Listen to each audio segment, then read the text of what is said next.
இன்றைக்கான மினி விலாகில் நம்ம என்ன பார்க்க போகிறோன்னா சிம்பிளான இந்த வெயிலுக்கு ஏற்ற மாதிரி ஒரு சில்லுன்னு ஒரு ஜூஸ் குடிக்கலாம் வாங்க. அதுக்கு நான் எடுத்திருக்க பழம் வந்து பப்பாளி பழம் எடுத்திருக்கேன். பப்பாளியில் வந்துட்டு நிறைய ஹெல்த் பெனிஃபிட்ஸ் இருக்குது. ஸோ அதனால் வந்துட்டு எல்லாருமே பெரியவங்கள்லேருந்து சின்னவங்க வரைக்கும் தாராளமாக சாப்பிடலாம்.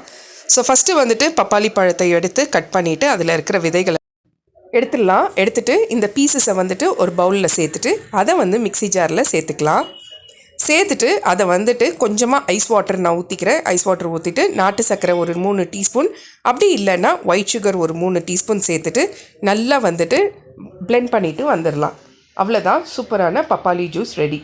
இதில் என்னென்ன பெனிஃபிட்ஸ் இருக்குது, ஹெல்த் பெனிஃபிட்ஸ் இருக்குதுன்னு பார்த்தீங்கன்னா, குழந்தைங்களுக்கு நம்ம இதை ரெகுலராக கொடுக்கும்போது பல் வந்துட்டு நல்லா ஸ்ட்ராங்காகும். அதே மாதிரி நல்ல போன்ஸ் எல்லாம் நல்லா ஸ்ட்ராங்காக இருக்கும். பப்பாளி பழம் வந்துட்டு நம்ம ரெகுலராக எடுத்துக்கும் போது, பெரியவங்க எடுத்துக்கும் போது சுகர்ஸ் வந்துட்டு கண்ட்ரோலாக இருக்குது. அப்புறம் ஹார்ட் ப்ராப்ளம் எதுவும் வராமபடி தடுக்குது. அடுத்தது வந்து ஈஸி டு டைஜஸ்ட்டு.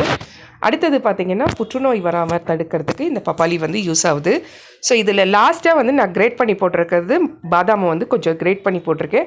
அது ஆப்ஷனல் தான், தேவைன்னா போட்டுக்கலாம், இல்லைன்னா அவ்வளோதான், சூப்பரான பப்பாளி ஜூஸ் ரெடி ஆகிடுச்சு.